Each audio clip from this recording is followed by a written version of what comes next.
धन्यवाद सभापति महोदय। 83 मिनट 71 बार थपथपाई गई मेज, 14,417 शब्दों का बजट भाषण और उस बजट में अपने लिए राहत तलाशती मिडिल क्लास की हैरतजदा आंखें। सभापति महोदय, मेरे हाथों में जो दस्तावेज है, दरअसल ये देश के किसानों, गरीबों, मजदूरों की उम्मीदों का स्मारक है। ऐसा लग रहा है जैसे वित्त मंत्री महोदया ने बजट नहीं तैयार किया है, बल्कि प्रधानमंत्री जी की मन की बात का संकलन तैयार किया है। टूटा हुआ लश्कर का भरम देख रहे हैं, टूटा हुआ लश्कर का भरम देख रहे हैं और जिल्ले इलाही के करम देख रहे हैं। ताकत का नशा अक्ल पे हावी है तुम्हारी, तुम देख न पाओगे जो हम देख रहे हैं। वित्त मंत्री महोदया ने इस बजट में महंगाई पर सिर्फ 10 शब्द बोला है। जिस देश में टमाटर 100 रुपए किलो बिक रहा हो।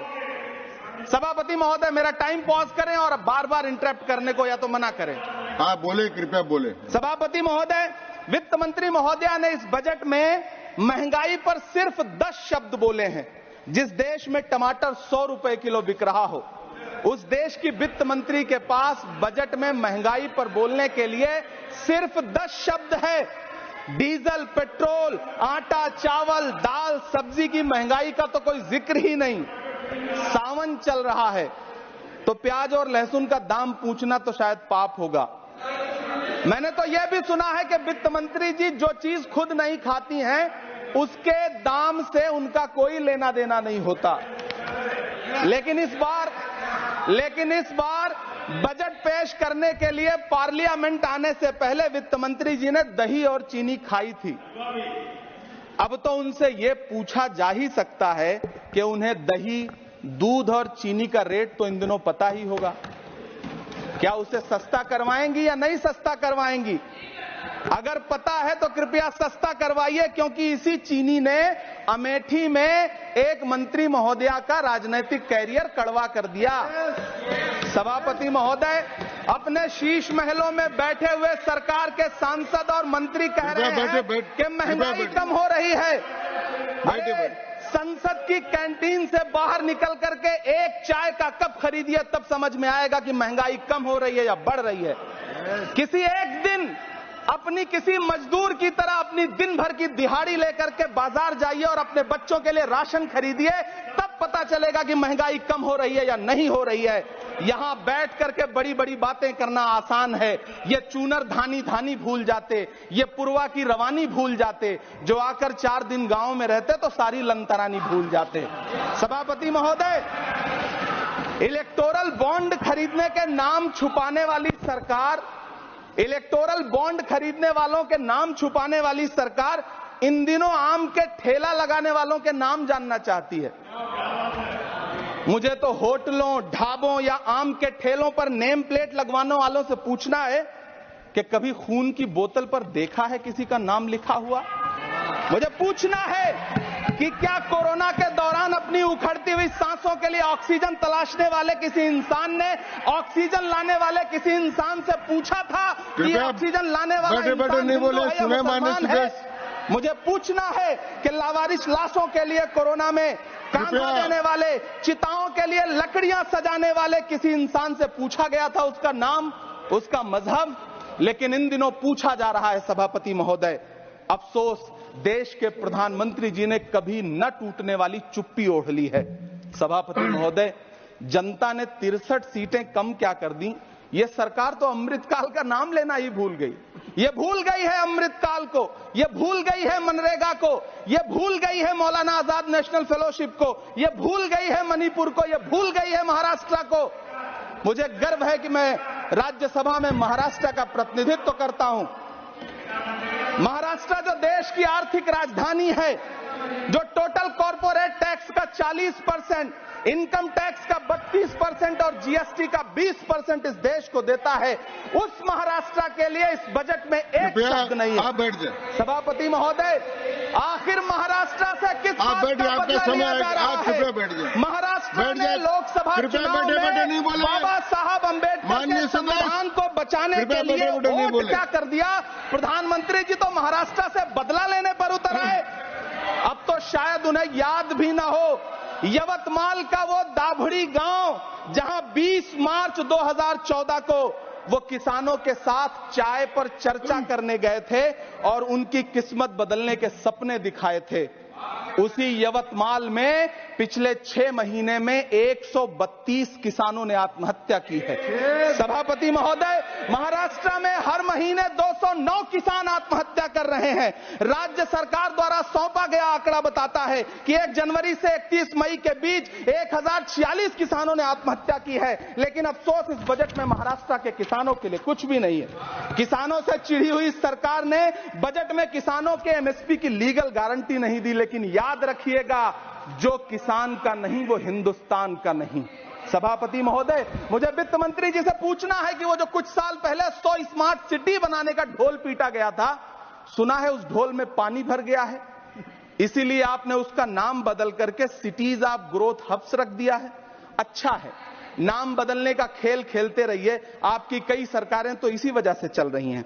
इस सरकार को पढ़े लिखे लोगों से दिक्कत है सभापति महोदय, इसीलिए इस सरकार ने यूजीसी का बजट 66% कम कर दिया है। वाह री सरकार। सभापति महोदय, मैं वित्त मंत्री जी के संज्ञान में लाना चाहता हूं कि किशनगंज में एएमयू सेंटर के पास 224 एकड़ जमीन है। यूपीए सरकार ने सोनिया गांधी जी की अगुवाई में 136 करोड़ रुपए एएमयू किशनगंज सेंटर के लिए सेक्शन किए थे। लेकिन आपकी सरकार ने पिछले 10 साल में उस 136 करोड़ में से सिर्फ 10 करोड़ रुपया रिलीज किया है। 1.5 करोड़ की आबादी वाला सीमांचल बेहतर शिक्षा के लिए उस सेंटर की बाट जोह रहा है। मेरा आपसे सवाल है कि इस सेंटर का बाकी पैसा आप कब रिलीज करेंगे। मुझे उम्मीद है वित्त मंत्री महोदया जवाब जरूर देंगी। सीमांचल उसी बिहार में आता है जिसकी बैसाखी के सहारे आपकी सरकार चल रही है। वहां के लोगों को एम्स की जरूरत है। महानंदा और कोसी से होने वाली बाढ़ की तबाही को रोकने के लिए बांध बनाइए, सीमांचल के साथ सौतेला व्यवहार बंद करिए। इकोनॉमिक कॉरिडोर बनाने से किसी राज्य का विकास नहीं होगा। विकास होगा स्वास्थ्य और शिक्षा के बुनियादी मुद्दों के लिए बजट देने पर।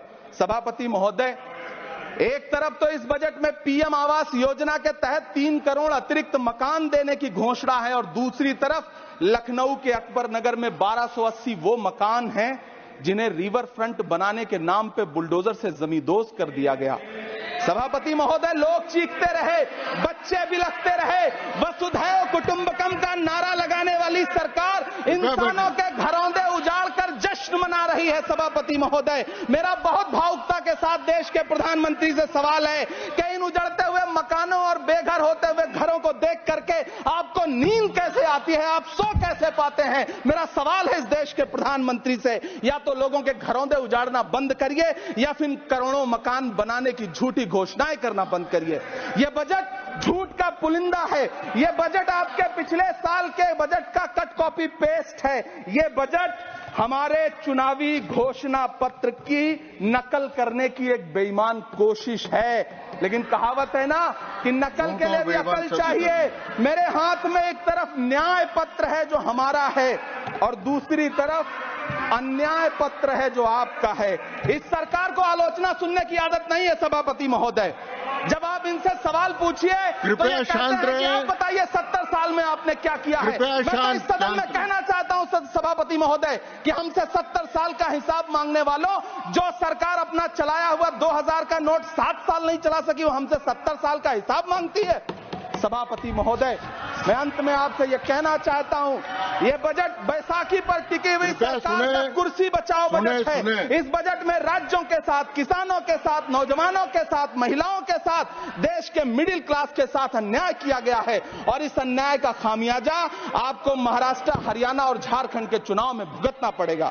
सभापति महोदय, इस सरकार ने नोटबंदी लगाकर देश की आम जनता की पूंजी छीन ली। बैठे नहीं बोले, कृपया टैक्स लगा करके छोटे व्यापारियों के कारोबार छीन लिए। पेपर लीक करवा करके युवाओं की आंखों से नौकरी के सपने छीन लिए। अग्निवीर लाकर देश के जवानों की उम्मीदें छीन ली। बुलडोजर लगाकर लोगों के आशियाने छीन लिए। महंगाई लाकर देश की जनता की थाली से निवाले छीन लिए और नारा लगाया कि हम तो सेवक हैं, 18-18 घंटे काम करते हैं। इन्हीं लोगों के लिए किसी ने शेर कहा है कि जो सच और झूठ में दूरी है वो दूरी समझते हैं, सियासी हाकिमों की हम भी मजबूरी समझते हैं, वो अपना हक समझते हैं निवाला छीन लेने को, डकैती को बहुत से लोग मजदूरी समझते हैं। हमें पता है कि कैसी मजदूरी की जा रही है। सभापति महोदय, मैं यहां खड़ा होकर के अंत में आपसे कहना चाहता हूं कि इस बजट में तमाम राज्यों के साथ अन्याय किया गया है, इस बजट में युवाओं के साथ अन्याय किया गया है, महिलाओं के साथ अन्याय किया गया है, और खास तौर से महाराष्ट्र के लिए कुछ नहीं रखा गया है। महाराष्ट्र बाढ़ से जूझ रहा है, पानी बरसने से वहां 1500 से ज्यादा लोग मारे गए हैं। उस शहर को, उस राज्य को 4000 करोड़ के पैकेज की जरूरत है ताकि जो फसलें बर्बाद हुई हैं लोगों को राहत दी जा सकी। लेकिन अफसोस, इस बजट में महाराष्ट्र के लिए ऐसा कुछ भी नहीं है। मैं आखिर में यह कहना चाहता हूं कि पिछले 7 दिन से इस बजट का बड़ा ढिंढोरा पीटा जा रहा है, इसे महान बताया जा रहा है, लेकिन कौन महान बता रहा है? सत्ता पक्ष के लोग, उन्हें तो बताना ही है, क्योंकि मैं अवध क्षेत्र से आता हूं, प्रतापगढ़ से, नीरज भाई भी अवध और पूर्वांचल से आते हैं। वहां एक कहावत है कि बिटिया की तारीफ किसने की? बिटिया की महतारी ने, यानी कि बेटी की प्रशंसा किसने की? मां ने। तो इस बजट की तारीफ सत्ता पक्ष करे तो करेगा ही, लेकिन विपक्ष के एक भी सांसद से आप पूछिए कि क्या उसके राज्य को कुछ मिला है, तो वो ये कहेगा कि नहीं, कुछ भी नहीं मिला है। बहुत बहुत धन्यवाद सभापति महोदय, मुझे आम बजट पर अपनी राय रखने के लिए। धन्यवाद।